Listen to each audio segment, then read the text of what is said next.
You're listening to the Melovania Mallways, where a new Muse album is coming out in June, which means it's time to get back into the ink. Oh, girl is really just straight up the default in this game. That's crazy. They start you right on it. Like, we knew that girl was the default in the Splatoon series, but that's crazy. So what do you know about conspiracy theories? Back when I was a kid, conspiracy theories didn't refer to right-wing nut jobs doing crazy evil shit.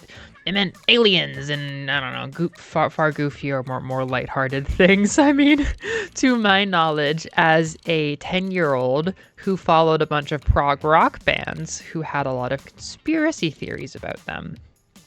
What are you talking about, Layla? I am talking about... What am I going to do here? I'm going to do this. Do this. So tonight, I'm so glad I'm making mall slop instead of a main channel video. This is going to be way more fun. I just want to talk out... This looks so cozy. I just want to talk out all my feelings about the new Muse album. I'm a lifelong Muse fan. Muse got me into music. I have been a big fan since I was like 9-year-old or something like that. However, I have never really been, frankly, like an active part of any band fandoms. Like a little bit here and there. It's hard not to be, but I don't know, music and bands have always been a big enough thing and more of a family thing that I'm not really in touch with what folks say. So God forbid I make a Kirby mistake and talk out my ass and get screamed at. I'm not making takes about Muse, but I do have a conspiracy theory. However, the thing, okay, I'm really building to this here. The thing that I know how to play Splatoon.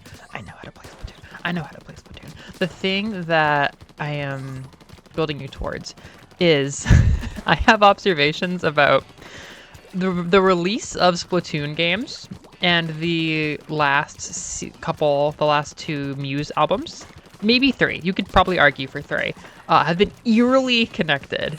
And as there is a new Splatoon content coming and new Muse content coming, both I believe this year, I just want to spew all my thoughts. I just want to put all this out here. Just do some goofing, do some sharing. Anyhow, I do my hot take about Muse and conspiracy theories is I know that the band has been interested, or at least Matt was into, for the frontman, Matt was interested in conspiracy theories back in like the 2000s. He's talked about his politics where like he used to be like a little bit more centrist, maybe like right-leaning and interested in conspiracy theories in the 2000s. But as that shit got more intense, he became seemingly a lot more leftist and disconnected. But like the kind of conspiracy theories that Muse would talk about back in the 2000s was like aliens and shit, as far as I'm concerned. Maybe some like anti, like all the governments or whatever type conspiracies, which I know some of those are pretty anti-Semitic, but I've never heard of anything that problematic. To me, when I think of Muse and conspiracy theories, I think of like, the government's hiding aliens. But the thing with Muse is they come from a part of my brain. They are the deepest part of my brain. They are the most sentimental part of my prog rock, or really alt rock for Muse brain.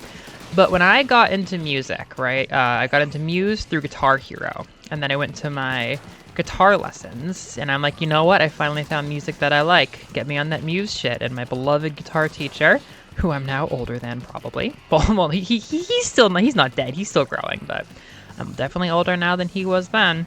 I'm all y'all's guitar teacher if you're 9 and watching this, which sure shouldn't be fucking happening. Anyhow, he got me on a pipeline that was Muse, Radiohead, Tool, and then the Mars Volta. There were other bands. Oh, she's so cute. There were other bands, but those are the 4 big ones that I got into when I was like 12 or 11 or so. And if you know anything about those other 3 bands, they are way more cryptic or have way more actual conspiracy theories going on than Muse. Again, maybe I'm missing out on some Muse conspiracy theories, but it's kind of cute. It's kind of cute that Muse is like, whoa, aliens, when they, I feel, catch pretty frequent comparison to Radiohead. And as someone who is obsessed with those 2 bands over the other, any band I've ever mentioned, like Muse and Radiohead, those were my bands as a teenager, and yeah, those are the ones. Radiohead goes way harder. Oh my god, are you kidding me? Speaking of the Muse and Splatoon thing, Radiohead just straight up released albums at the same year that Bjork released albums every single year, or every single album for like a serious amount of time. What is that? What is that? But then like actual conspiracies, like they would just like, well, they would do ARGs and stuff, and it was hard to tell what was an ARG and what wasn't, because like, you know, they would be leaking these bits and pieces of lyrics, like for Burn the Witch. Burn the Witch was a song that came out in 2016, almost 10 years ago.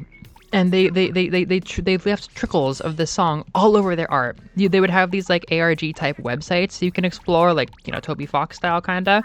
And you could get so deep in this super weird, creepy stuff and then find these lyrics that wouldn't be made into songs till like a decade later.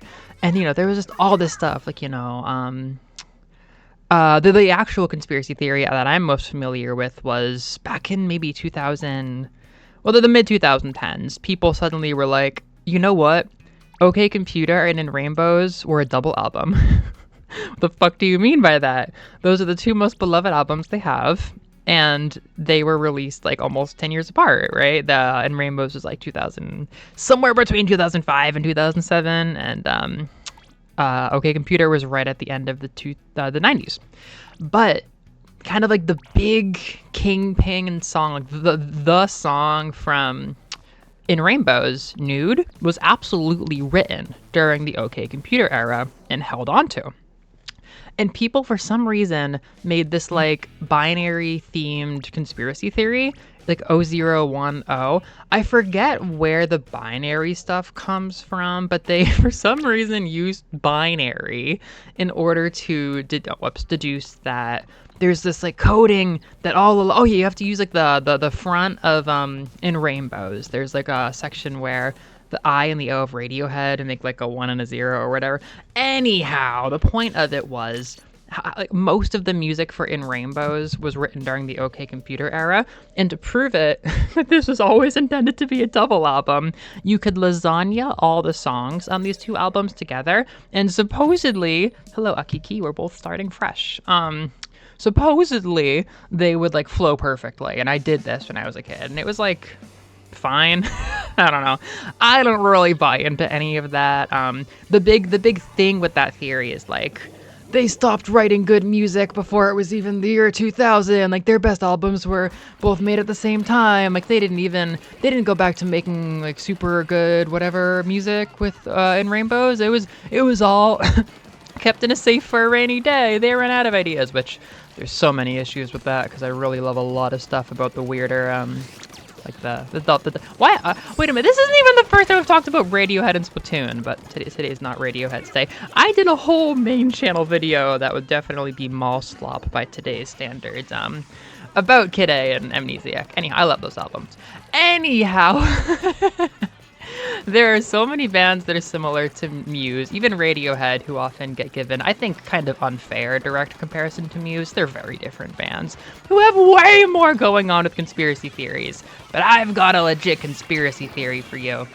And it's that for some reason, okay, it's not really a conspiracy theory, but it's like the Radiohead Bjork thing. For some reason, the last couple Muse album releases have been right around the same time, same year, if not closer, as Splatoon launches, and they've been perfectly in sync. The last album came out mid-August 2022. That's one of the worst intros ever. That's why we call this mall slop.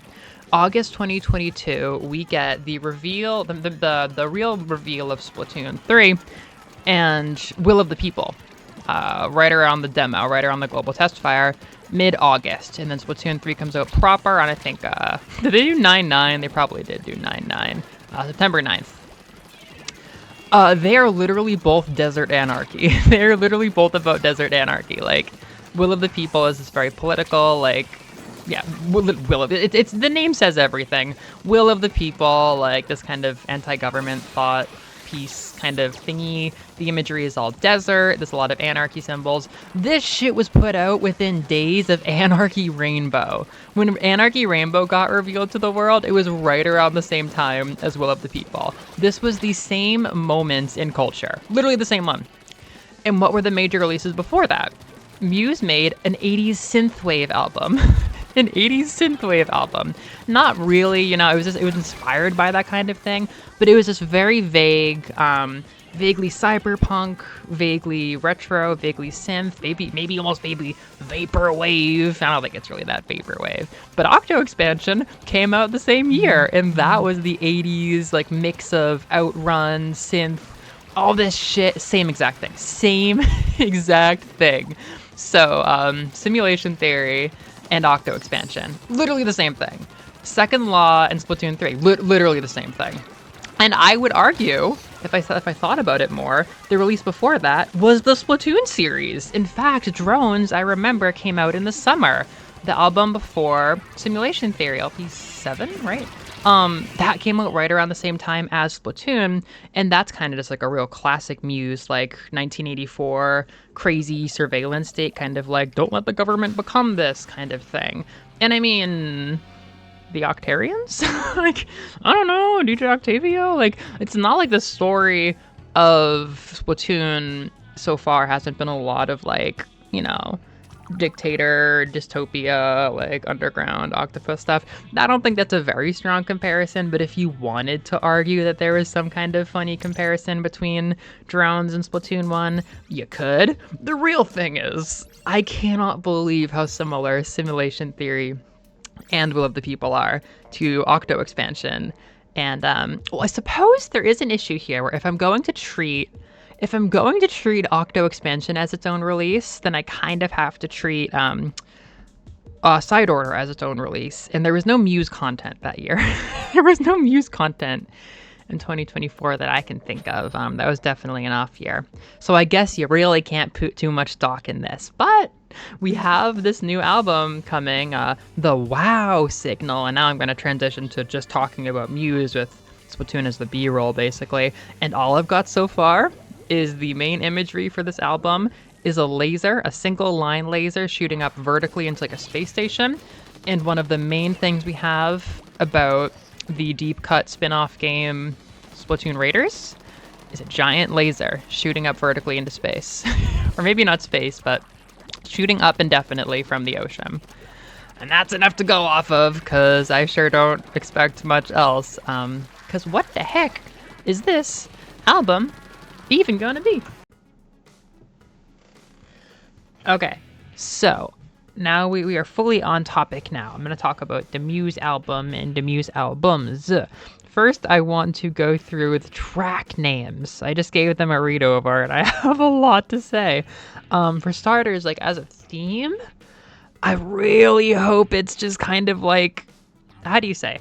Okay, so classic Muse is kind of a funny thing. I feel like Drones is very classic Muse. Like, it's like, you know, the most obvious, like, wah, Orwell 1984 type thing. Like, that is one of their longtime themes, and the sound fits the theme. They didn't have to go anywhere super crazy to match it. That's classic Muse. I thought that, Will of the People was classic Muse, and it almost felt like musically, like intentionally, like we really, really want to be classic rocky Muse. Then Second Law, these are all the albums that I consider new, because when I was becoming a fan, The Resistance was the new album. Second Law was it felt like a U2 album sometimes, and not just because of the really high Bono note.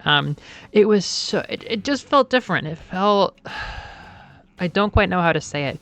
It felt like it had less rough edges. It felt a little bit more like a Coldplay sound, like a little bit more like a U2 sound, if not like directly comparing to the band, just like how they kind of feel among rock bands, like a little bit softer. I had my friend Justin actually like exclusively get into that album. I think something about it worked for him, but then also kind of the key gimmick was the dubstep songs, the way that the key gimmick of The Resistance, which otherwise I think is a pretty classic Muse album, was the symphonic orchestra. Those two had their dedicated gimmick section, you know, and that's something a lot of these other albums don't have.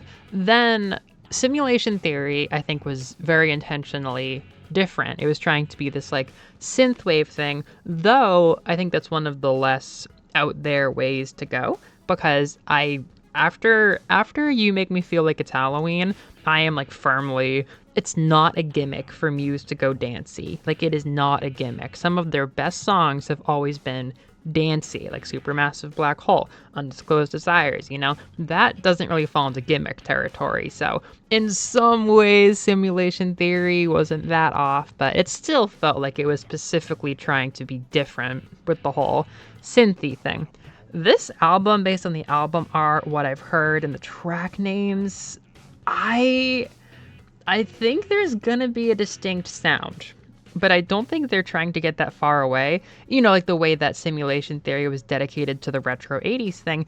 I don't think that's quite here, because like you've got the Dark Forest and you end with Space Debris. So Space Debris being last, the finishing song is Space Debris, and then Cryogen is the fourth song. Part of me is like, is this gonna be like taking the sci-fi part of Muse? Like, is the space station on the cover, are we for real right now? Is this gonna be a sci-fi album? That'd be really, really cool. Like a space sci-fi. I would love that. I have always loved that part of them.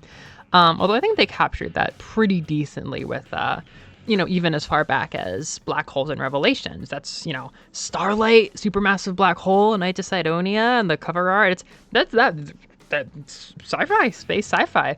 Doing that differently would be cool too. I'm just a fan of that, so I don't know. However, I guess okay. We'll go through the track names. Dark Forest.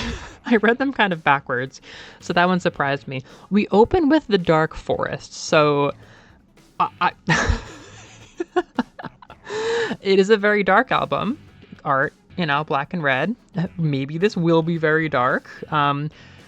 There's a little bit of a sense of empty darkness in the two singles, maybe, possibly. I'll talk about that more later. Night Shift Superstar. I really like that name. The second track, Night Shift Superstar. So you've got the night imagery with the night, superstar. So on one hand, it sounds like it could be a cool song about the working class. That's pretty likely, right? That's pretty likely. But on the other hand, it sprinkles in that darkness and that space thing that I'm hoping is going to be an angle. Shimmering Scars sounds like a cool introspective song. Also sounds like Shimmering Stars. So we've got a lot of dark, we've got a lot of space. I'm seeing a theme. Cryogen, that's nothing but sci-fi. Be With You. I literally just went on record. I was debating making a video about Be With You when they were building up to it, and then I realized I had no idea there was a documentary series called Be With You about their fandom. I feel like this song isn't super thematically coherent with the rest of them as a title, and the song itself doesn't seem to do with it. It might just be like this is a song that is on the album. It may or may not have much to do with the theming. Like the song that was about the Olympics, that was made for the Olympics, that was put into Second Law. I don't know. Hexagons, you can't just call a song Hexagons. I'm going to try to do some kind of card to link you to the main channel, but I did an indulgent talk about my Esben and the Witch songs and my Esben and the Witch album ranking, which is like, ooh, another really big topic, but Hexagons, you're never going to be the Hexagons to me, but again, that does fit with the kind of spacey sci-fi vibe. Sickness and You and I could be in any Muse album. Unraveling is a really good song. Straight up. I really, really like this song, but before I talk about it, I'll talk about the other titles. Hush. I had to Google. Is Hush a Tool song? Yeah, Hush is a Tool song. I don't think I've ever listened to Opiate. Hush. Okay, I don't know what to make of that. But then Space Debris being the last one. If we were playing poker, I would slide my chips forward and make eye contact with you.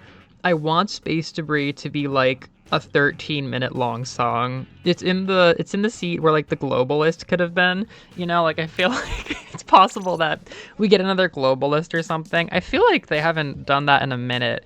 They often just kind of go off the rails at the end of the album, don't they? Sometimes they have like the gimmick suite where they have like the dubstep or the symphony orchestra. Then they had the Globalist, which is like 14 minutes long. And then they ended with We Are Fucking Fucked, which is, in my opinion, kind of letting loose. Like that song is pretty out there, but I don't think it's long. I kind of want Space Debris to be like 13 minutes long and harken back to like micro cuts and space dementia. That is on my wish list now. I'm looking at you, Space Debris. But I love the imagery of Space Debris and Dark Forest, opening and closing it. I'm getting a little bit of like atmosphere from this. This is a contender for one of the most Melovania Muse albums, when Muse albums are already a very Melovania thing, usually by their theming. I'm sorry, I think I just peaked the mic with my thing again. I can't believe I went back to doing that after the Castlevania Nova video.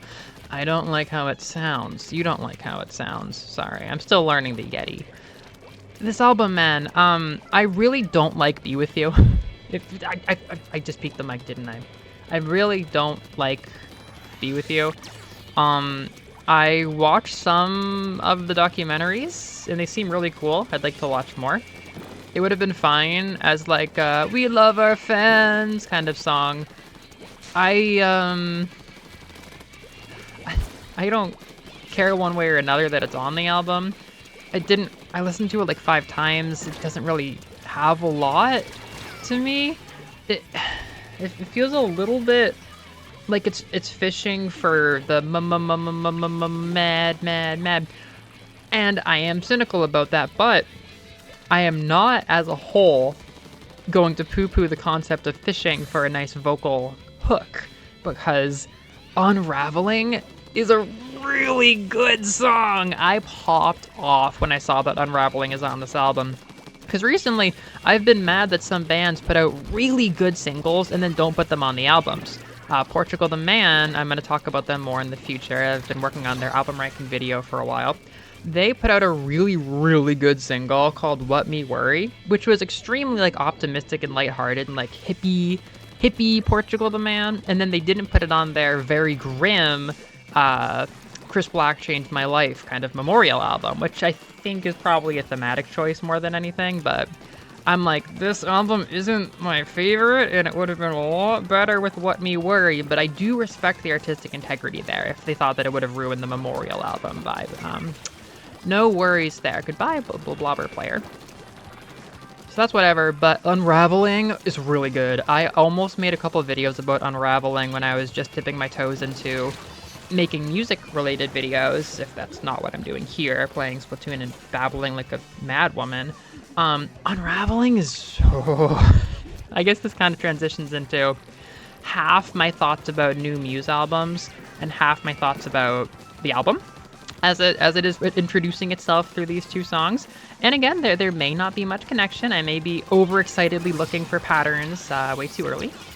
But I think that Unraveling is a really great song that kind of does something I haven't heard that much, that it's a little bit more stripped back in parts. If there's anything that kind of defines these 2 songs, it's that there's not guitar the whole time, but when the guitar comes in, it is really impactful, and it creates this intense like wall of atmosphere and mood, and it really elevates things. It's very, very effectively used, which makes them a little bit different from the usual guitar rocky songs that we get with like a classic Muse album, but also different from like we are decidedly doing something poppy like Mama Mama Madness, or even one of the decidedly dancey songs like Supermassive Black Hole or Undisclosed Desires, which are like my favorite. Oh no, or You Make Me Feel Like It's Halloween, which are like some of my favorite songs and some of the best representatives of dancey Muse. This isn't dancey Muse. It's also not Muse fishing for a radio single. Okay, Be With You kind of sounds like fishing for a radio single. A radio signal. That's way more sci-fi. That's apparently what the WoW signal is. It's an actual thing from real life where some scientist received a signal from Cygnus or something like that, some constellation, and he went, wow, or something like that. So it was called the WoW signal because it might be a sign of extraterrestrial life. So, cool. But Unraveling, I think, is just a really good song. It mixes a lot of things. It mixes like a good hook. It mixes a nice balance of quiet and intense.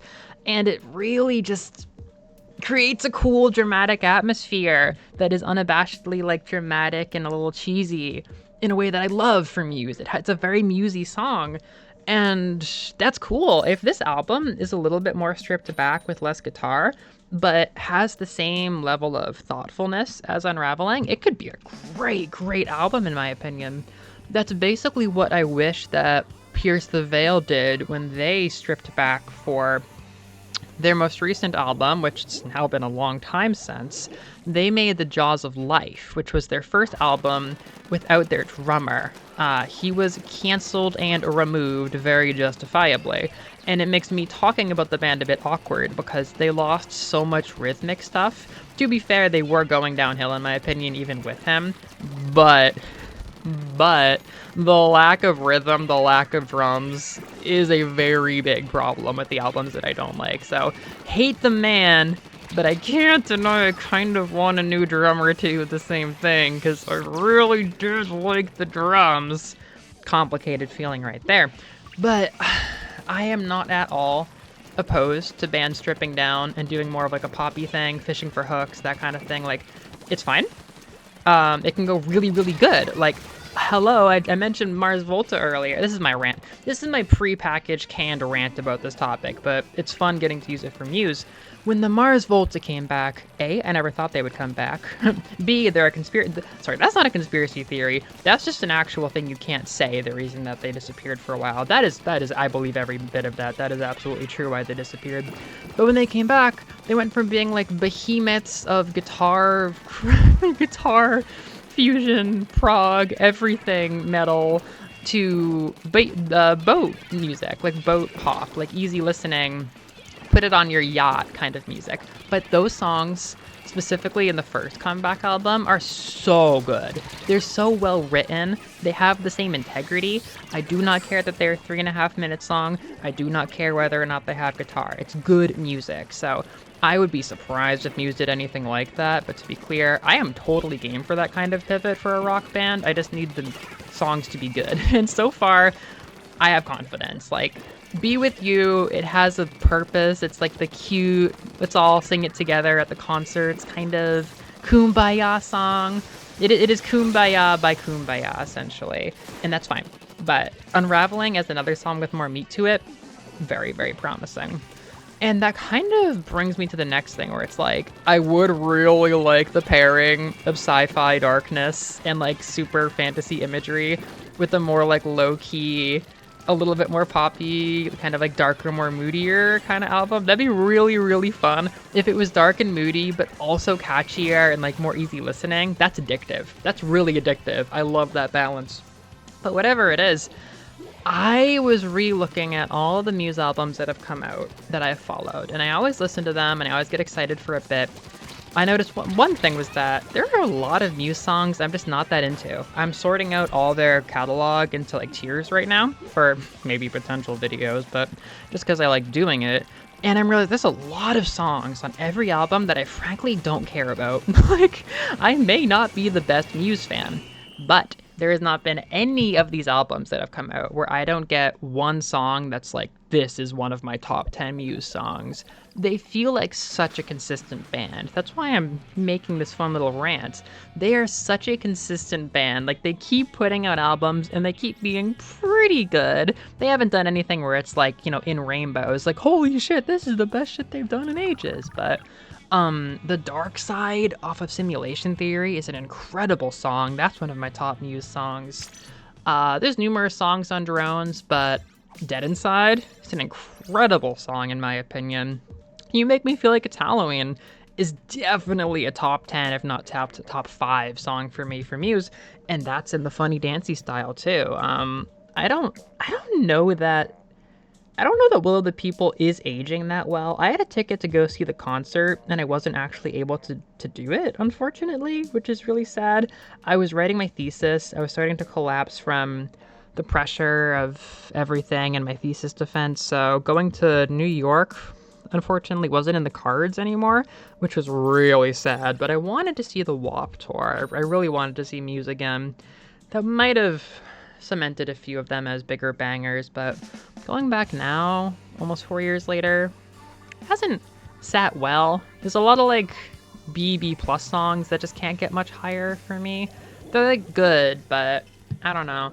I guess they gave such an honest like series of runs at like the Rocky sound with drones into all of the people within, well, what, a decade, I suppose, but within a run of 3 albums that I wouldn't mind at all if this is a more poppy album. I might be wrong, it might just be how they chose to lead, but yeah. Yeah, that's kind of the vibe. My family, like, nobody who was into Muse listened to Simulation Theory. I think they put out, like, Dig Down or something as their single, and everyone's like, what the hell is this? Like, Dig Down is definitely out there. It definitely has its own musical style that wants to bring in. It's very, I don't know if I have the right word for it, but it's definitely different. And I also do not have that much of a connection to Dig Down. But there are songs, yeah, Dark Side's really good. I listened through it. There are a lot of songs I couldn't even tell you what they are, though, like Algorithm. Maybe if I heard Algorithm, maybe it's the mostly instrumental intro that, like, drops the concept of an algorithm before finishing. I really can't remember, man. I can't remember at all. Yeah, Second Law was really the weirdest album in memory, because while there was some weird stuff about Simulation Theory, at the end of the day, I think it looked a lot more different than it was. Maybe I'm forgetting some things. I really might be. But then, yeah, after Will of the People, it'd be cool if they experiment a bit. That'd be really fun. I don't know. We'll see.